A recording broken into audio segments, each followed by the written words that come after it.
Okay, try for a second to actually imagine a world without coffee. I mean, really picture it.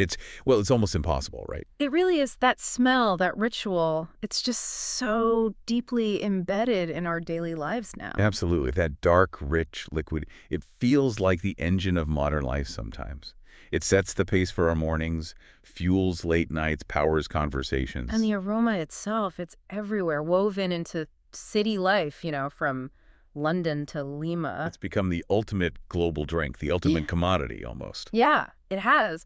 But what's fascinating, what people maybe forget, is that for most of human history, this whole experience, Hmm.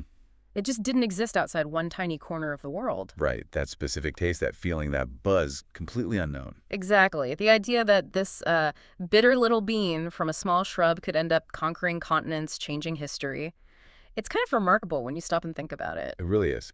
So that's our mission today, isn't it? How did this happen? How did this, well, once very localized, almost secret plant travel from these remote mountain forests Mm. to become the indispensable fuel for huge historical shifts? The Enlightenment, the Industrial Revolution. Every single early morning meeting since then. Huh, pretty much, yeah. Mhm. So how did it make that journey? Well, that's exactly what we're diving into today. We're tracing coffee's path from its mythical origins right up to the cup you might be holding now. Our sources take us through legend, through spiritual practices, intense global trade, political rebellion. And we also have to talk about the darker side, the exploitation involved. Absolutely. We can't avoid the shadow of colonial exploitation that's deeply intertwined with coffee's rise. It's crucial context. Okay, so we're looking at the whole picture. We're not just saying coffee was important.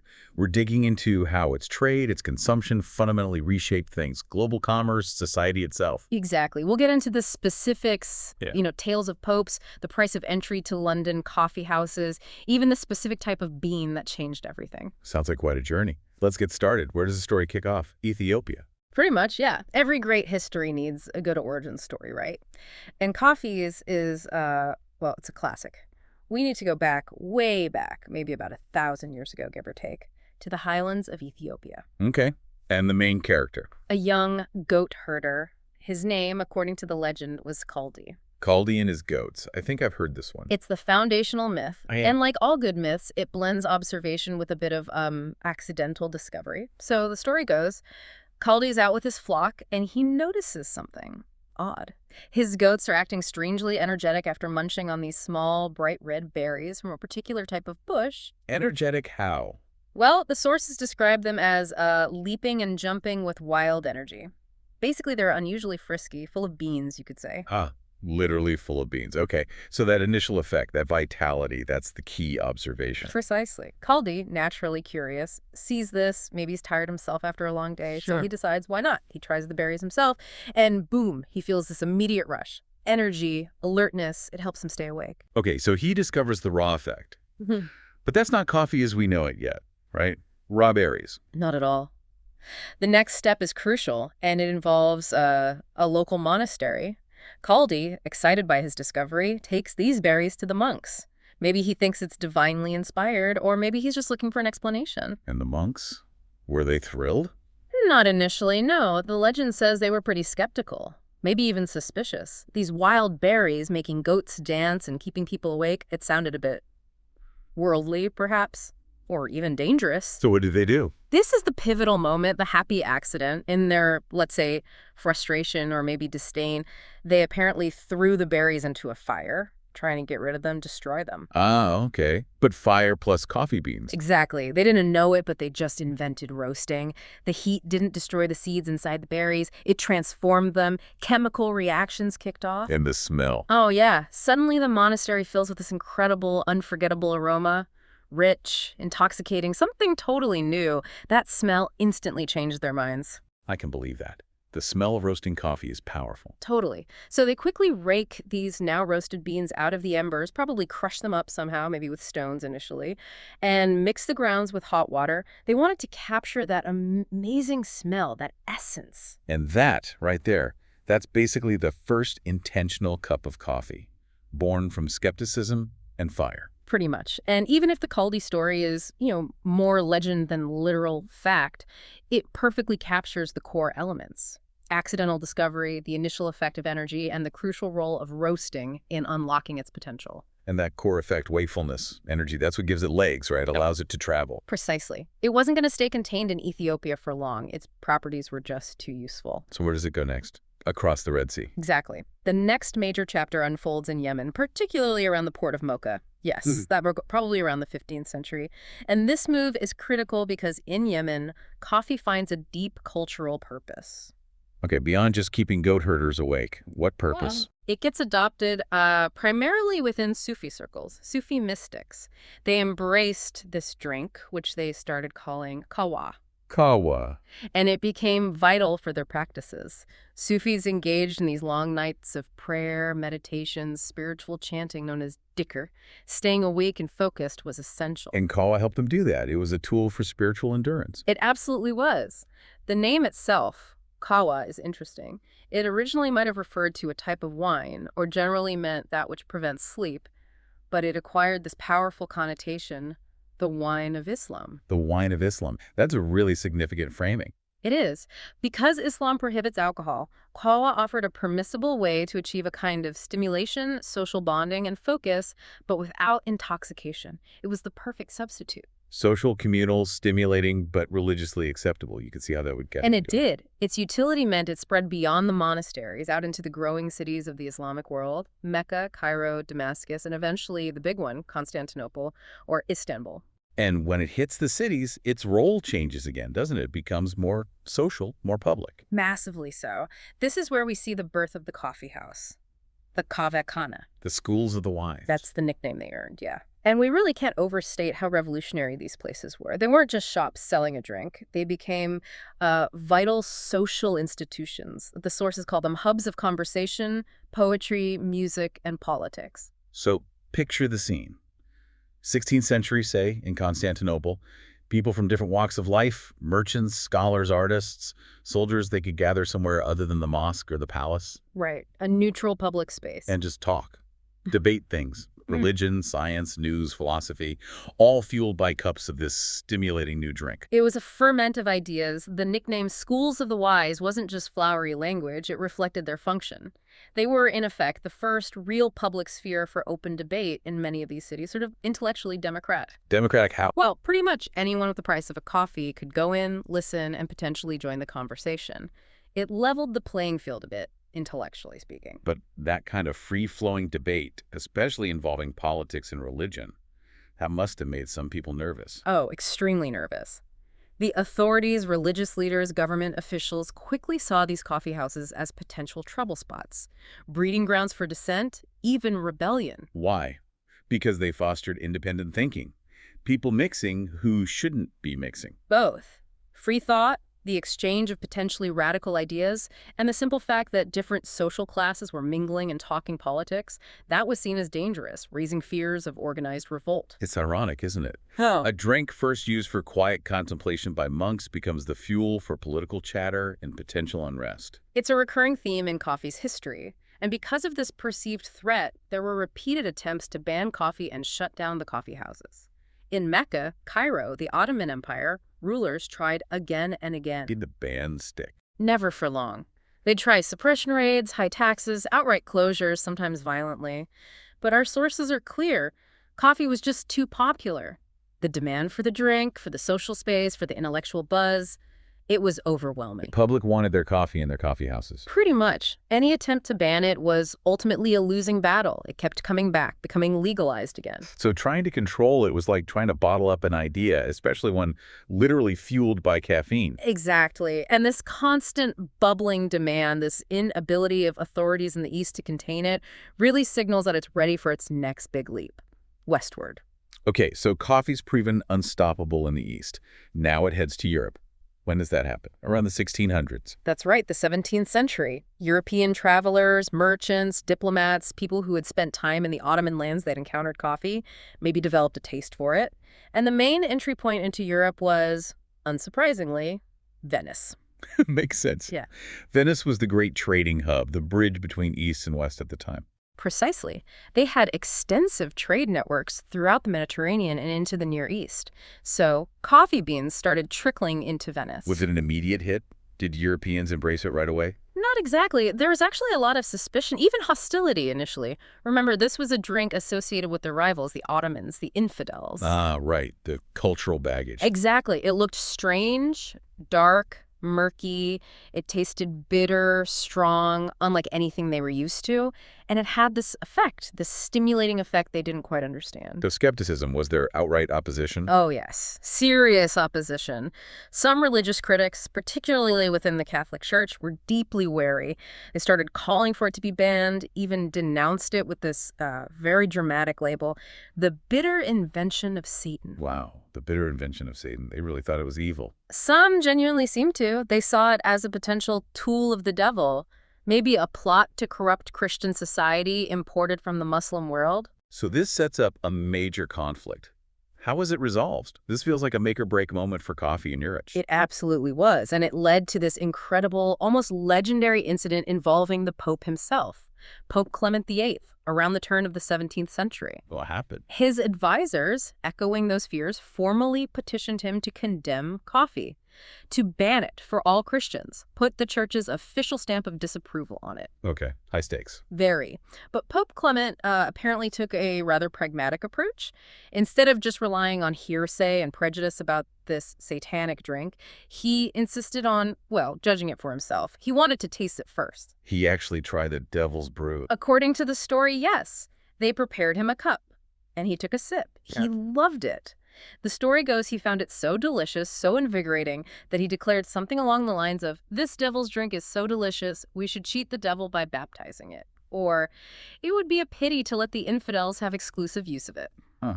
So he essentially gave it a papal blessing. Effectively, yes. By tasting it and finding it enjoyable, possibly even beneficial, he completely neutralized the main religious argument against it. If the Pope liked it, how could it be satanic? That's huge. That one act basically unlocked Europe for coffee. It was a massive turning point. It removed the major moral and religious obstacles. The floodgates were opened, culturally speaking. So after the Pope's, okay, does it just spread like wildfire? Pretty much. It moves out from Italy, following the trade routes, Paris, Amsterdam, Vienna, and crucially, London.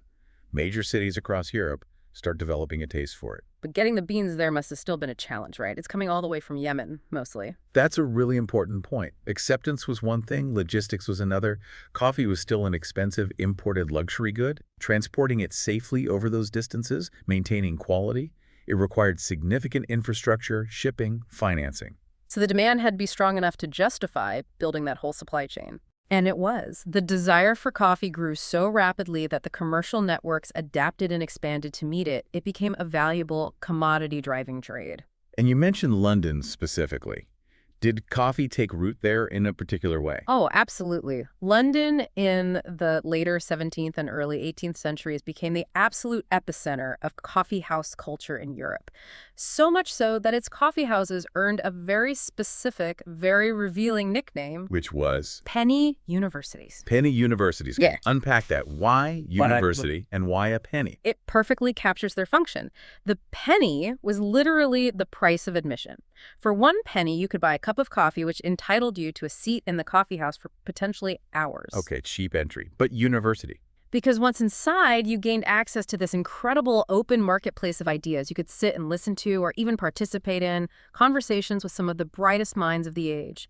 Scholars, scientists, writers, merchants, politicians, they all gathered there. So you didn't need formal enrollment or tuition fees. Just a penny for a coffee bought you access to cutting-edge thought and debate. Sure. That's incredibly democratic intellectually. It really was. Our sources mention figures like Isaac Newton, the architect Christopher Wren, the poet Alexander Pope, financiers, ship captains, all mingling, sharing news, debating theories, striking deals. Think about the contrast, too. What were people drinking before coffee became common in the mornings? Mostly weak beer or ale, even for breakfast. Right, which has a very different effect. Kind of dulling, maybe relaxing. Exactly. Coffee does the opposite. It sharpens the mind, encourages alertness, fuels discussion. So, switching the morning drink from ale to coffee literally changed the quality and intensity of intellectual life and commerce. And it wasn't just abstract talk, right? These coffee houses actually birthed concrete institutions. Absolutely. Take Lloyd's Coffee House, for example. It started as a place where maritime merchants and insurers would gather, drink coffee, and share the latest shipping news, assessing risks. And that became Lloyd's of London. The global insurance market. Its origins are directly in those coffee-fueled conversations about risk. amazing. Any others? Jonathan's Coffee House is another famous one. It was a key meeting place for stockbrokers, basically the precursor to the London Stock Exchange. Deals were made over coffee. So coffee wasn't just fueling the ideas of the Enlightenment, it was literally helping build the infrastructure of modern capitalism and finance. Precisely. It stopped being just a beverage and became, as you said, a revolution in a cup. It provided the mental clarity, the sustained focus, the social setting needed for the complex thought and rapid exchange of the era. It cemented itself in the Western mind as the drink of progress, of intellect, of commerce. It did. But this incredible success, this exploding demand driven by Europe's thinkers and traders, created a massive problem. The supply, still largely controlled by the Arab world, couldn't keep up. And that leads us directly into the next, much more troubling phase. Right, so Europe is hooked. London's buzzing with penny universities, Paris is discovering cafes. The demand for coffee is just skyrocketing. Absolutely enormous. But the supply is still bottlenecked. It's mostly coming from a single region, the Arabian Peninsula, specifically Yemen. And the Arabs were, understandably, trying very hard to protect their monopoly. How do they do that? Guard the plants. Primarily by controlling the export. They generally only sold beans that had been roasted or boiled first, which meant they couldn't be germinated. They were trying to prevent anyone else from growing coffee. Smart. But European powers, fueled by this insatiable demand and, let's be honest, greed, weren't going to let that stand, were they? Not a chance. The economic potential was just too vast. Relying on a single source, often through complex and sometimes hostile trade routes, was precarious and expensive. This kicked off what our sources call the colonial race to control coffee cultivation. A race to basically steal the means of production and grow it themselves in their own colonies. Essentially, yes. And the first nation to really succeed in breaking that Arabian monopoly in a big way were the Dutch. The Dutch, okay, how did they manage it? Through smuggling. It was a deliberate act of industrial espionage, basically. Somehow, likely through stealth, maybe bribery, they managed to acquire fertile coffee seeds or even live seedlings of the prized Coffea arabica species out of Yemen. Arabica. That's the good stuff, right? The high-quality bean. Generally considered so, yes. It's more flavorful, more aromatic than the other main species, Robusta. But Arabica is also fussier. It needs specific conditions, high altitude, consistent rainfall, mild temperatures, like the mountains of Yemen. Or, as the Dutch discovered, certain tropical islands. Exactly. Once they had the plants, the Dutch acted fast. They established huge, highly organized plantations in their colonies in Southeast Asia, particularly Java, also Sumatra, and Ceylon, which is now Sri Lanka. Java, so that's where the nickname comes from. A cup of Java. Directly from there. Those Dutch plantations in Java were so successful, so productive, that the island's name became synonymous with coffee itself. It's a direct linguistic echo of that colonial enterprise. Wow. So the Dutch break the monopoly, shift production to Asia. Did other colonial powers follow suit? Oh, absolutely. The Dutch success just showed everyone else it was possible and incredibly profitable.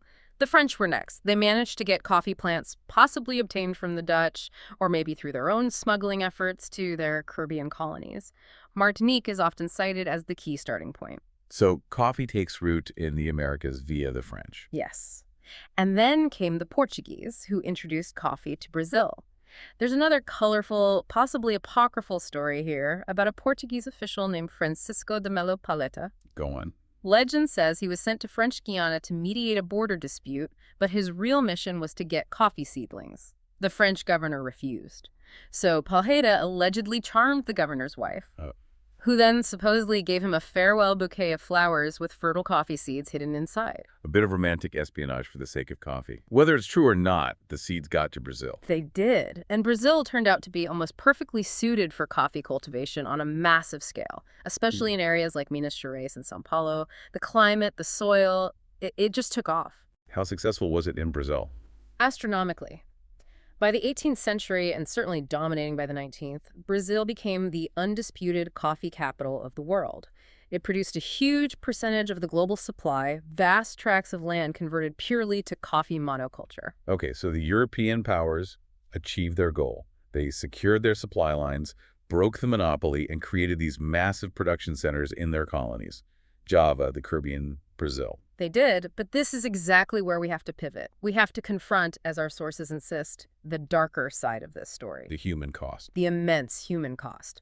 While coffee was fueling intellectual salons in Paris and financial markets in London, its production in these new colonial centers was built almost entirely on a foundation of brutal exploitation. Specifically slavery. Overwhelmingly, yes, especially in places like Brazil and the Caribbean. The sheer scale of these coffee plantations required a massive, constant supply of labor, and the economic model of colonialism relied on getting that labor for free, or as close to free as possible. Through the enslavement of millions of Africans. Exactly. Coffee harvesting is incredibly labor-intensive.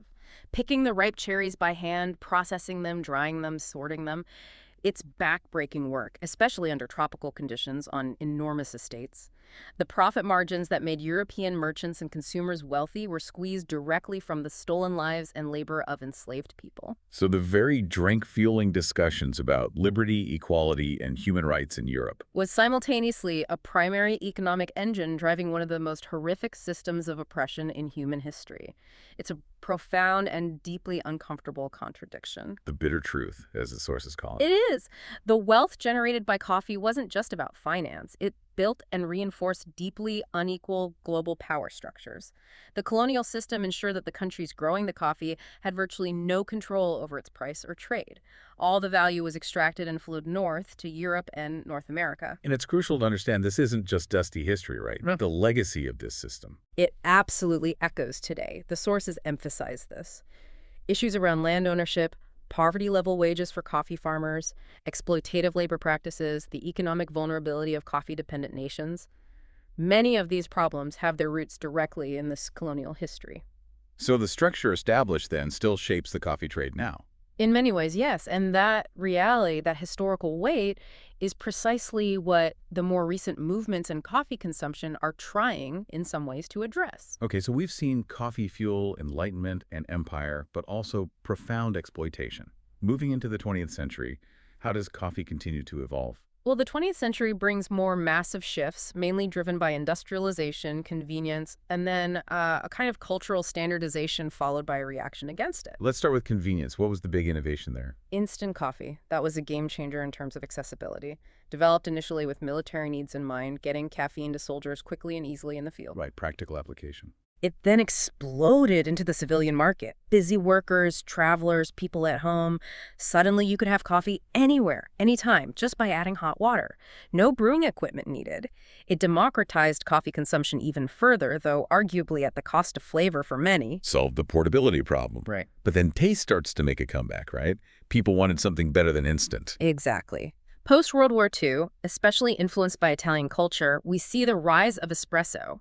This was a completely different approach, using pressure to extract a concentrated, intense shot of coffee. And that leads to cappuccinos, lattes. All of that.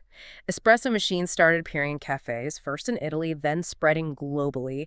It created a whole new coffee vocabulary and culture, focused on craftsmanship, the skill of the barista, and more complex flavor profiles. It made coffee sophisticated again. And then that sophistication gets packaged and scaled, right? Enter the big coffee chains. Precisely. Companies like Starbucks, most famously, took that European-style cafe culture, particularly the espresso-based drinks, and combined it with American marketing and efficiency. They didn't just sell coffee, they sold an experience. The third place. Exactly that. Borrowing, perhaps unconsciously, from the idea of the old Arabian kaveh-khane or the London Penny Universities, a comfortable place between home and work for socializing, working, or just being. But they standardized it. Standardized how? Standardized the drinks, the sizes, the branding, the store design, even the music. You could walk into a Starbucks in Seattle or Shanghai and get pretty much the same latte, the same experience. It created a dominant, unified, global coffee culture. Made it predictable, accessible everywhere.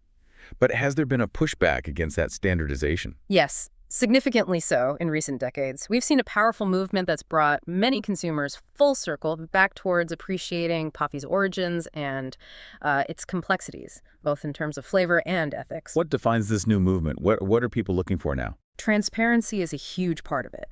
People want to know where their coffee comes from.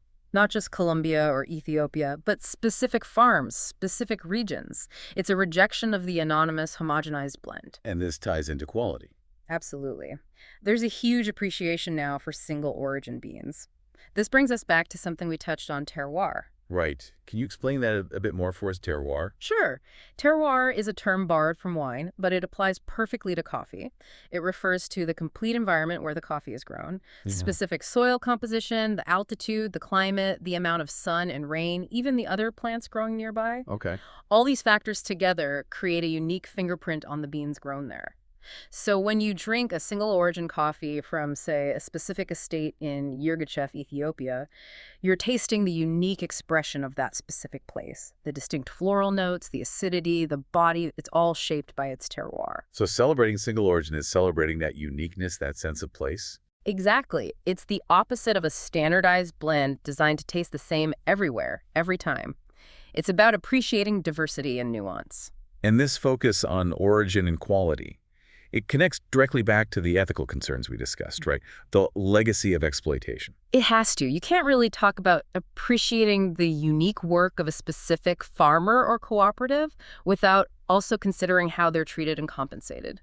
This is where things like fair trade certification come in. Explain fair trade briefly. What does it guarantee? Fair trade sets a minimum price floor for coffee beans. So even if the global commodity market price crashes, which happens often and can devastate farmers, those certified under fair trade are guaranteed a baseline price that aims to cover the cost of sustainable production. It also often includes a premium for community development projects. So it provides a safety net, addressing that historical instability and low pricing. Right. And then there's also direct trade, which is another model gaining traction. How is that different? Direct trade aims to, well, cut out the middlemen. Roasters establish direct relationships with specific farmers or co-ops. They often pay a premium well above the fair trade minimum, but it's usually tied directly to the quality of the coffee. So better coffee fetches a significantly better price for the farmer, fostering a direct partnership. Exactly. It's seen by some as a way to more directly reward quality, foster long-term relationships, and give more agency and economic power back to the producers at the source.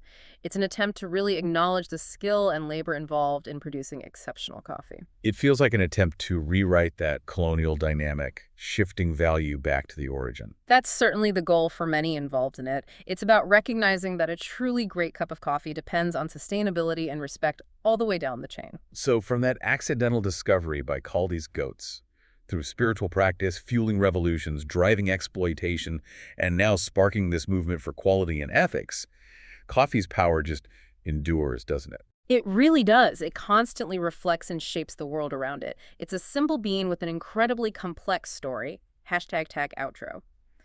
So if we just quickly recap that amazing journey, we started with Caldi and his dancing goats back in Ethiopia. Right, the legendary beginning. Then traced it across the Red Sea to Yemen, where it became kawa, the wine of Islam, fueling Sufi mystics. Then into the cities, the birth of the coffee houses, the schools of the wise. Followed by that leap into Europe, the skepticism, the bitter invention of Satan label. Until Pope Clement VIII gave it the nod. Exactly, which paved the way for the penny universities in London, fueling the Enlightenment, birthing institutions like Lloyd's. But then the darker side.